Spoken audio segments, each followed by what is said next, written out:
In this edition of Proven to Work, investigating one of the most infamous mysteries in history. It's part of a lesson that exploits thinking skills in mixed ability groups and turns pupils into detectives. We'll be seeing the strategy in action and hearing from a top expert in education research who'll explain why it's proven to work. The first thing these Year 8 pupils have to detect is the subject of their investigation. What makes you think it might be a murder? Well, the arrow in his chest looks like he'd been murdered.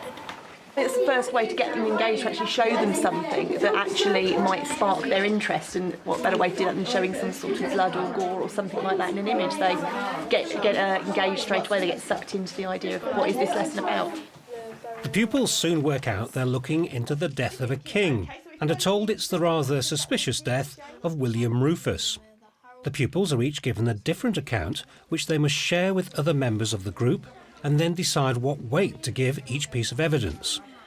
You've got a set of sources that were taken from either history books or sources from the period of time when William was killed.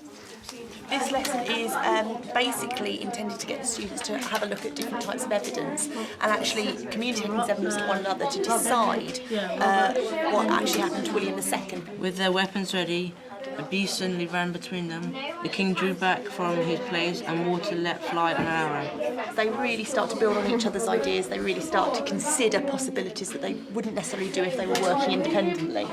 On hearing of his brother's death, Henry rode to Winchester. On the 5th of August, he was crowned King of England. Brother might want to kill him so he becomes king.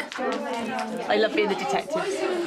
The pupils first have to decide for themselves what happened to William and then make a group judgment. I think it was an accident that Walter accidentally shot him with an arrow. I think it was a murder because his brother would inherit it if his brother died. So he could have told his men or paid his men to kill him and make it look like an accident. It means that right from the start, pupils are working independently, but at the same time relying on other members of their group. This approach could be adapted and made much more challenging by including complete red herrings in the evidence. The lesson is being observed by Philip Accordingly, Director of the Centre for the Use of Research and Evidence in Education.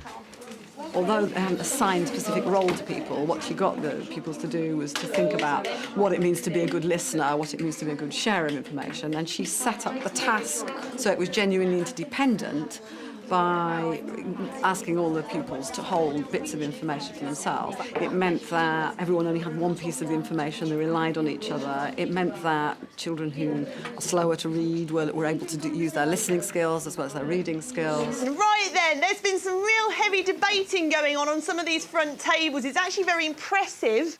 Was it an accident or was it a murder? Our table think it was a murder because if it was like a mishap, they would have gone over to see if he was all right and that, but in the sources it doesn't say anything about that. It was an accident because William got in the way of the arrow and it hit him.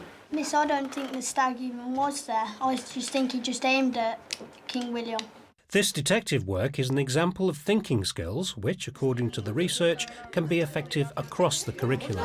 When you try and take research and development about particular techniques that are good for deepening thinking and embed them in lots of different subjects. So there are bodies of work about thinking through history, thinking through English, thinking through stories, thinking through poems, thinking through geography, thinking through science, so that the same kind of techniques exist so that the young people begin to be skilled at the inquiry techniques and can carry them between lessons and make connections between different subjects, as well as the teachers doing that. To find out more about detective work and thinking skills and the research that goes with it, go to the Teachers TV website.